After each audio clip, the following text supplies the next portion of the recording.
प्रिय आत्मन, संत लीला आनंद को समर्पित डिवाइन नेक्टर चैनल में मैं डॉक्टर निर्मल मुंगली आपका हार्दिक स्वागत करता हूं। लगभग 75 वर्ष पूर्व नीम करौली महाराज के उत्तराखंड आगमन से ही उनके निकटतम कृपा पात्र रहे परिवार का सदस्य होने से महाराज की अनेक लीलाओं का साक्षी अथवा श्रोता होने का मुझे सौभाग्य मिला है। महाराज कहते थे, आनंद बांटने से बढ़ता है।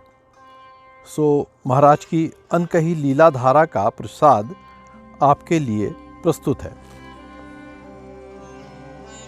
सन 1945 में महाराज के नैनीताल पहुंचने के समय से ही हमारे परिवार पर उनकी विशेष कृपा हमेशा बनी रही।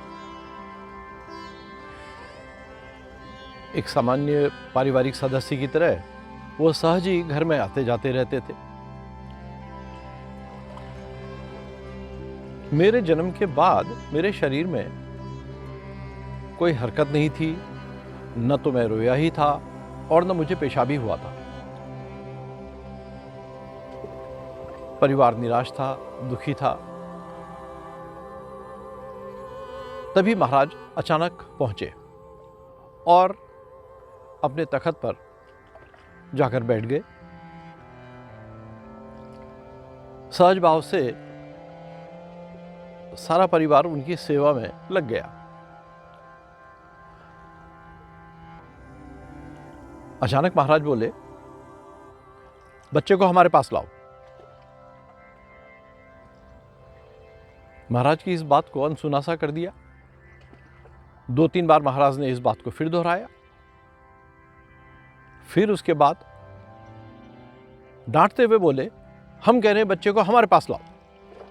तब बुआ मुझे कपड़े से ढककर उनके पास ले गई और उनके चरणों में तख्त के नीचे जमीन में रख दिया। पास ही एक अंगीठी सुलग रही थी। महाराज ने अपना दाहिना पैर तख्त से नीचे लटकाकर अपने अंगूठे को मेरे होठों से लगाया। कुछ क्षणों बाद में उसे चूसने लगा तो महाराज ने मुझे उठाकर अपनी गोद में ले लिया।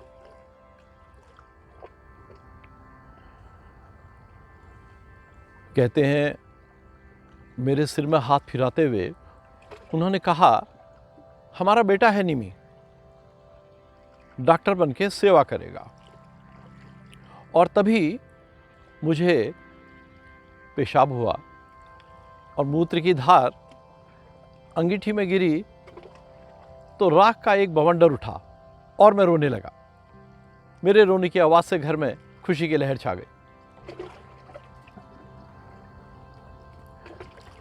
पैदा होने के साथ ही उनसे प्राणदान, उनकी गोद, नाम और भविष्य का काम मिल गया मुझे। कालांतर में उनका दिया नाम निमी, स्कूल में जाकर निर्मल और फिर बाद में डॉक्टर निर्मल चंद्र मुंगली हो गया।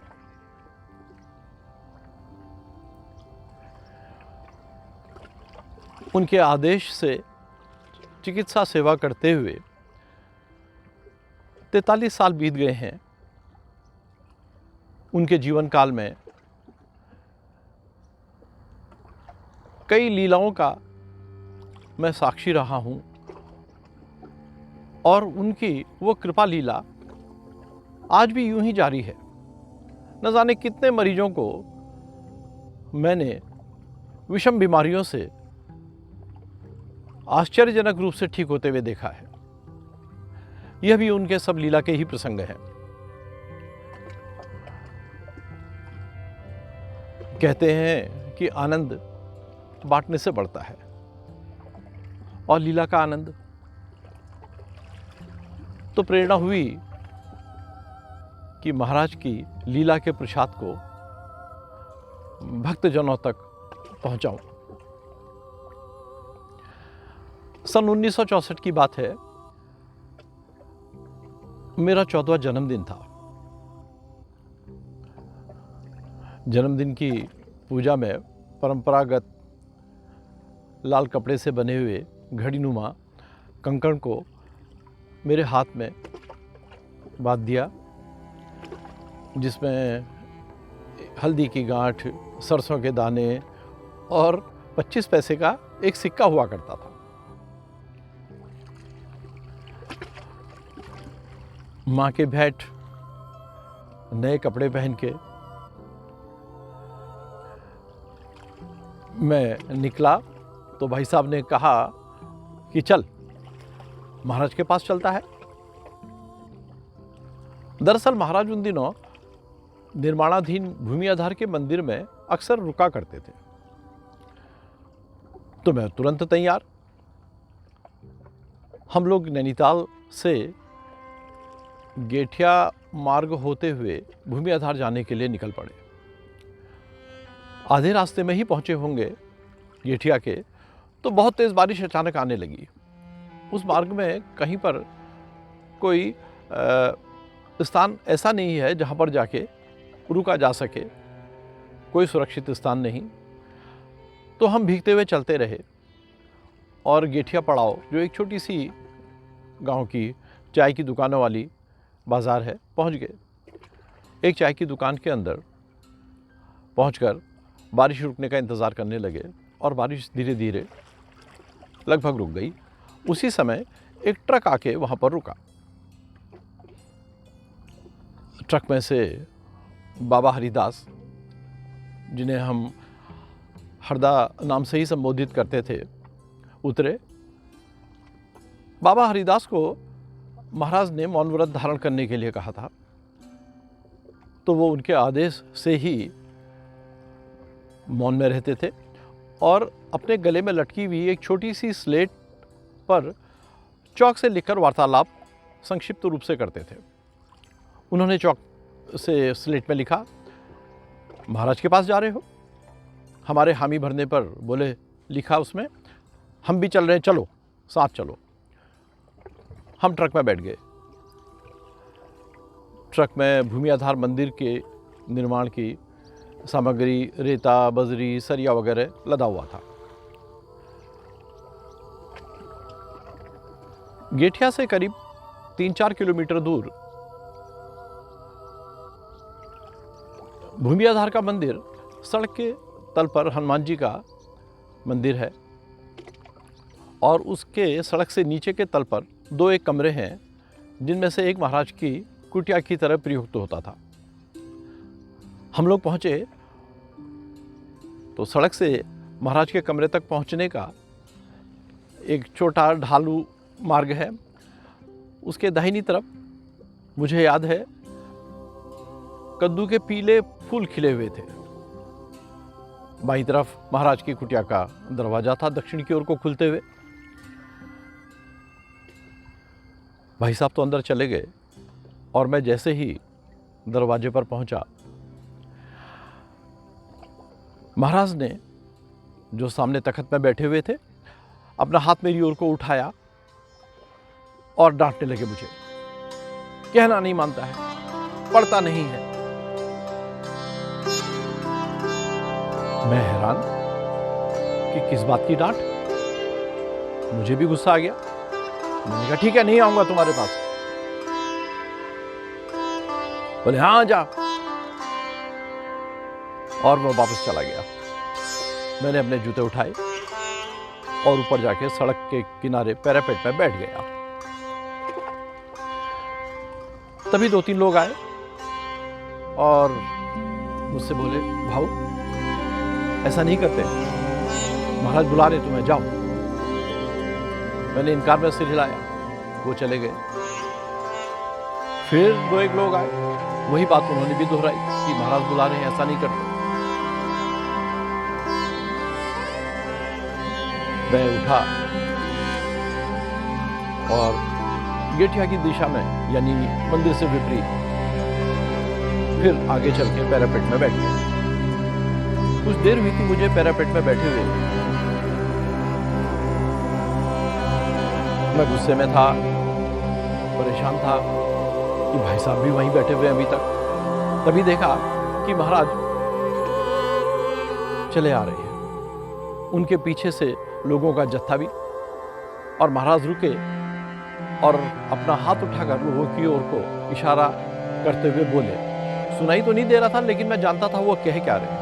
वो उन लोगों से रुकने के लिए कह रहे थे कि मत आओ मेरे साथ। लोग रुक गए और महाराज मेरी ओर को बढ़े। जब काफी करीब आ गए वो, तो फिर मैं और बैठा नहीं रह सका। मैं भी उठा और उनकी ओर को बढ़ा। सड़क में हम दोनों एक दूसरे के आमने सामने थे। महाराज ने अपना बायां हाथ उठाकर कोहनी मोड़ के मेरे दाहिने कंधे पर टिका दी और लगभग ठेलते हुए से बोले, चल। महाराज का शरीर भारी ही था और कोहनी से मेरे कंधे पर पड़ रहे दबाव से बहुत दर्द हो रहा था मुझको। दरअसल कंधे के पास ये स्थान मर्म स्थल है जो बड़ा संवेदनशील होता है।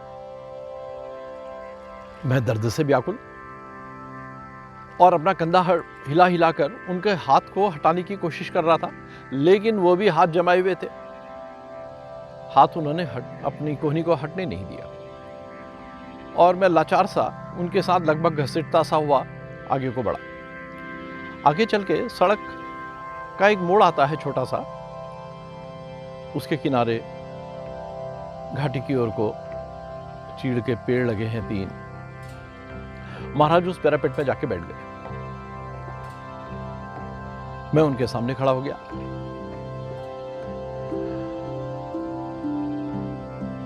बस ध्यान बटाने के लिए मैंने अपनी दाहिनी जेब में हाथ डाला और एक रुमाल निकाला। रुमाल भी भीग गया था और मेरी पैंट की लाइनिंग का रंग उस पर भी चढ़ चुका था, मेरी कमीज पर भी चढ़ चुका था। दोनों ही ग्रे हो गए थे। मैंने उस भीगे रुमाल को निचोड़ा, काले पानी की कुछ बूंदें टपकी और मैंने उसके 2 सिरे पकड़ के कोने अपने सर पोंछने का सा उपक्रम किया तो महाराज अचानक लपक कर मेरे हाथ से उस रुमाल को झपट कर उन्होंने घाटी में फेंक दिया, ये कहते हुए, इसको और पैसे को जेब में मत रखना। इसको और पैसे को जेब में मत रखना। मैंने अपनी बाईं जेब में हाथ डाला। वहां वो तब तक जिसे मैं खोल चुका था, वो कंकड़ का लाल कपड़े का टुकड़ा, सुपारी, सरसों के दाने, 25 पैसे का सिक्का और उसके अलावा 10-10 पैसे के 3 सिक्के मैंने हाथ में निकाले और उनको घाटी की ओर को फेंक दिया। लो, फेंक दिया। महाराज बोले, बहुत गुस्सा आता तुझको? आज सोचता हूं कि उस छोटी उम्र में भी मैं ऐसा कैसे कह सका। आपका ही दिया हुआ है गुस्सा, वापस ले लो। आपका दिया हुआ है गुस्सा, वापस ले लो। महाराज अपने चिरपरिचित अंदाज में मेरी ओर को हल्की मुस्कुराहट के साथ देख रहे थे। फिर बोले, चल पैर दबा। मैं सामने बैठ गया। महाराज ने अपना बायां पैर नीचे की ओर लटका रखा था, खुद बैठे हुए थे दीवार में, और दाहिने पैर को घुटने से मोड़ के अपने एड़ी को उन्होंने दाहिनी जंघा के ऊपर रख दिया था। मैं उनके पैर को पिंडली पर दबाने लगा तो महाराज ने मेरा हाथ पकड़ के अपनी जांघ पर रखा और अपने हाथ से ही उसको खींच के ऊपर को करा और कंबल से ढक दिया। मैं दबाने लगा और जैसे ही महाराज के हाथ का दबाव मेरे हाथ के ऊपर से कम होता तो मैं अपना हाथ नीचे को खींच लेता, तो महाराज कहते थे नहीं, और फिर मेरा हाथ पकड़ के ऊपर मैं फिर दबाने लगता। और जैसे ही उनके हाथ, वो कुछ ऐसे अंदाज में बैठे थे कि कहीं जैसे अंतरिक्ष में ताक रहे हों। जैसे ही उनका ध्यान बढ़ता, उनके हाथ का दबाव मेरे हाथ पर कम होता, मैं हाथ खींच लेता, वो फिर कहते नहीं। 3 बार ऐसा हुआ। फिर वो सहज हुए, उन्होंने अपना हाथ कंबल के पीछे डाला और जब निकाला तो उनके हाथ में लाल रंग का मिठाई का एक डब्बा था। मेरी ओर को बढ़ाते हुए बोले, ले खा। मैंने डब्बा लिया, उसमें काला जाम थे भरे हुए। मेरे जन्मदिन के दिन महाराज का महाप्रसाद था। मैंने वो सारे काले जाम खाए और फिर डब्बे को घाटी की ओर उछाल दिया। महाराज उठे, बोले चल। फिर से महाराज ने उसी अंदाज में अपनी बाई कोहनी मोड़कर मेरे कंधे पर टिका दी और हम मंदिर की ओर को चले। बारिश रुक चुकी थी, हल्का सा कोहरा सा था और उस कोहरे की बूंदें उनके कंबल के रोंों पर उसकी तरह इकट्ठा हो रही थी। मुझे बड़ा स्पष्ट याद है। अचानक मैंने महसूस किया कि महाराज का जैसे वजन ही नहीं है। मंदिर से आते वक्त वो असहनीय पीड़ा बन गए थे मेरे लिए, बोझ, और अब जैसे उनका कोई वजन ही नहीं था। मैं अगर ये कहूं कि वो फूल की तरह हल्के लग रहे थे तो फूल भारी होगा, और अगर मैं कहूं उनका वजन ही नहीं था तो ये भी ठीक नहीं होगा। बस इतना ही कह सकता हूं कि उनका वजन मुझे महसूस नहीं हो रहा था। हम मंदिर के सामने पहुंचे, उसी समय एक बस आके रुकी। महाराज ने वैसे ही कोहनी से मुझे बस की ओर को ठेलते हुए कहा, जा चढ़ जा।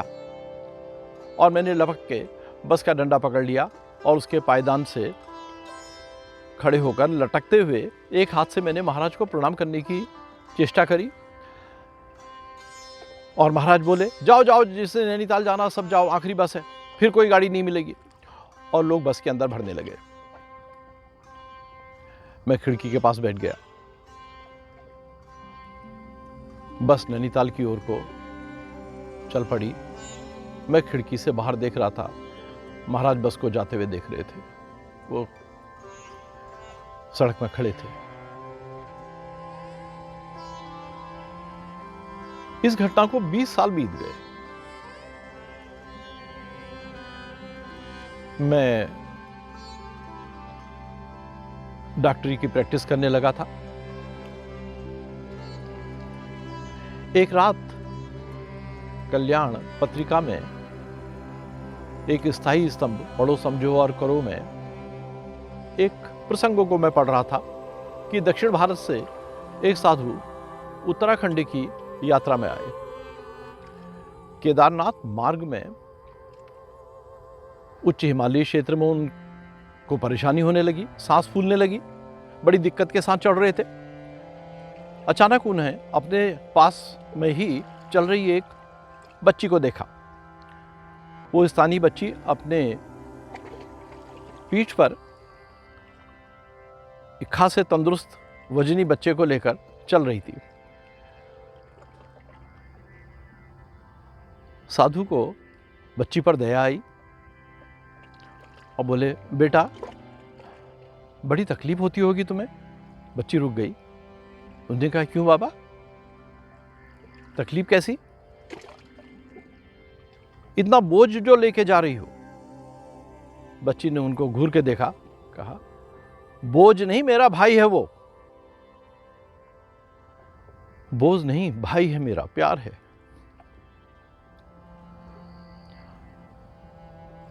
साधु बाबा को बस जैसे वहीं पर जगदम्बा ने दर्शन दे दिए, पैर पकड़ लिए उन्होंने। इस प्रसंग को पढ़ते ही मैं अचानक ही 20 साल पीछे महाराज के साथ सड़क में विवियाधार की ओर को चल रहा था। महाराज निर्भर थे। उनके प्रेम का निर्भर होने का आभास 20 साल बाद हुआ। इस घटना को भी हुए 36 साल बीत गए हैं, पर लगता है कि आज की ही बात है। सोचता हूं कि लीला महाराज का क्या खेल मात्र होती थी, या उसमें कोई शिक्षा, संदेश, कृपा, समाधान होता था। तब लगता है बीज से फल और फिर फल का बीज हो जाने जैसी घटना है यह। अपने समय पर खुद ही संचालित होती है और अर्थ अपने समय पर ही पता लगता है।